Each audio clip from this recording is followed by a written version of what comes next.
L'Église, en tant que corps, est le complément et la plénitude de Christ, liée à lui, qui est la tête au-dessus de toute chose. Elle est le complément, l'accomplissement et la plénitude de Christ. Dans Éphésiens, vous savez que l'Église, le corps, est la plénitude de celui qui remplit tout en tous. Il est dit que l'Église est sa plénitude, associée à lui, qui est la tête au-dessus de toute chose. Pour illustrer cela, prenons la parole au commencement. Bien que cette vérité ne fût pas révélée, demeurant un mystère durant des âges et des générations. Cependant, en tant que principe, la vérité du corps y est contenue. Elle n'avait jamais été spécifiquement dévoilée ou mentionnée, mais elle est là. Les vérités sont éternelles. Et dès le début, vous avez le principe du corps représenté et illustré en Adam et Ève. La femme a été tirée de l'homme, et puis amenée à lui pour le compléter.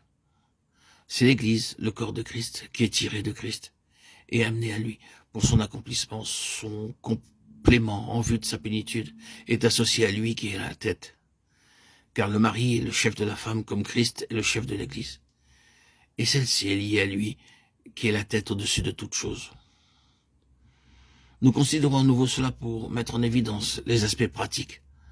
Notons encore que la parole du Seigneur révèle l'Église comme étant complète dans la pensée de Dieu, à n'importe quelle période de l'histoire.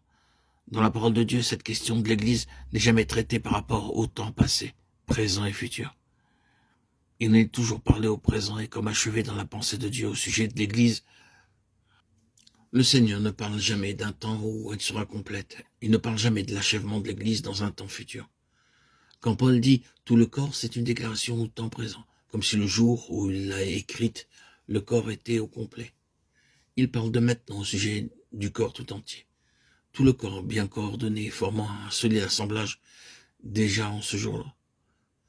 Vous pouvez soit penser que c'était uniquement les saints au temps de Paul qui composaient le corps de Christ, ou en écartant cette hypothèse et admettant aussi les croyants après l'époque de Paul, vous devez parvenir à cette conclusion que dans la pensée de Dieu, comme cela est exprimé par l'Esprit Saint dans ses paroles, le corps est complet dans n'importe quelle période donnée.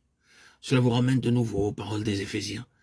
Avant les temps éternels, quand Dieu a réalisé le corps dans sa propre pensée, ceux qu'il a connus d'avance, il les a aussi prédestinés. Dans l'éternité passée, la chose était complète et cette perfection dans la pensée de Dieu existe à tout moment et dans chaque période.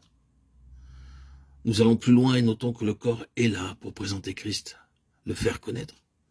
Tout comme un homme s'exprime par son corps, ainsi Christ s'exprime par son corps. Et la fonction suprême du corps, celle qui englobe tout le reste, est de manifester Christ.